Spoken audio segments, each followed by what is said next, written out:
I'm going to show BPM detection in ShadowTag. There are three ways in which ShadowTag will read a BPM. The first is just from the file name itself. These blue files don't have any BPM tags, but each of them is being read. This is the BPM field here. Just directly from the file name, it's parsing the file name and pulling these BPMs.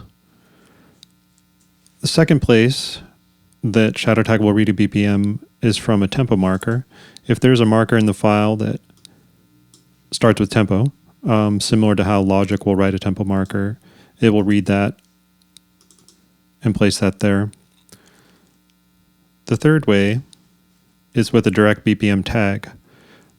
This is set manually via the ID3 BPM tag, and we could set this to something, in which case the BPM tag is the source of truth and it will be the precedent. So we have some automatic metadata detection tools, which you'll find in the Tools menu under Detect Tempo. There are a few parameters here. We can set a range that you want to work within. 60 to 200 is fairly common. The quality, accurate takes more time. It does a more in-depth analysis. And decimal places, whether you want fractional BPMs or just a whole number.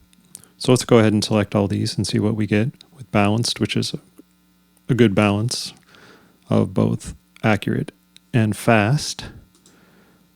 Most of these look pretty correct. 130, 120, 120. This one read 200 for a 100, which is technically an equivalent tempo. Same here. We're reading the multiples. But for the most part, these all read out correct. This one seems correct.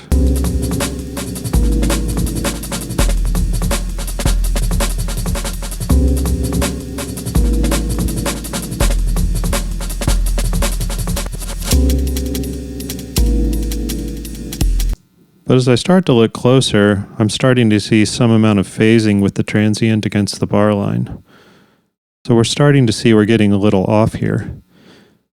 This means that the track is moving a little faster than our BPM. In this case, let's try adjusting it a little bit.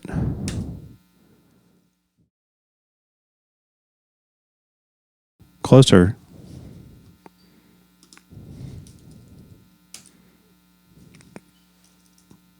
Even closer.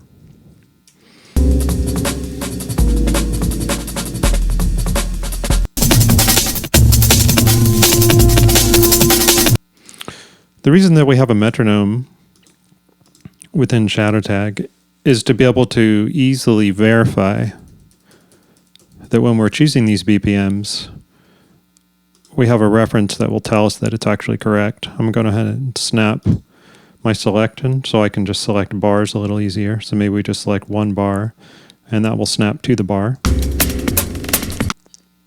And we can loop it.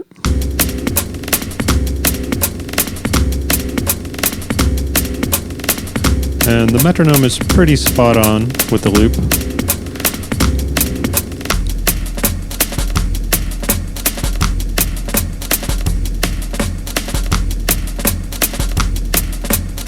And that's BPM analysis.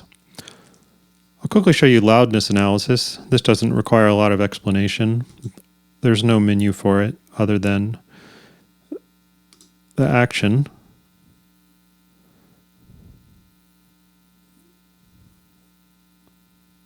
This will analyze everything and give us all of our data. Then we can be able to sort by integrated loudness, which is useful. And then the final tool in this particular set is our musical pitch analysis. Let's go ahead and do that. We do have a dialog for this one. In this case, I'm going to set the confidence at 5.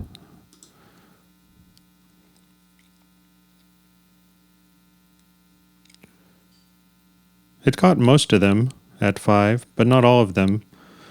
So we can try that again. Let's try changing that to 0.4.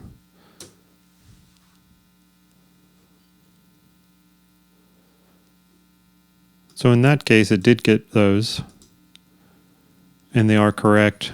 This is doing audio analysis, not reading the file name. I have those named this way so I could tell what they are, but we have a variety of things, both kind of drones and also some amount of sound design elements, where it's common to have a pitch. So those are the secondary tools. In the next set of videos, I'll describe our audio editing tools. And again, everything is done on device. Nothing's uploaded anywhere. Thanks for watching.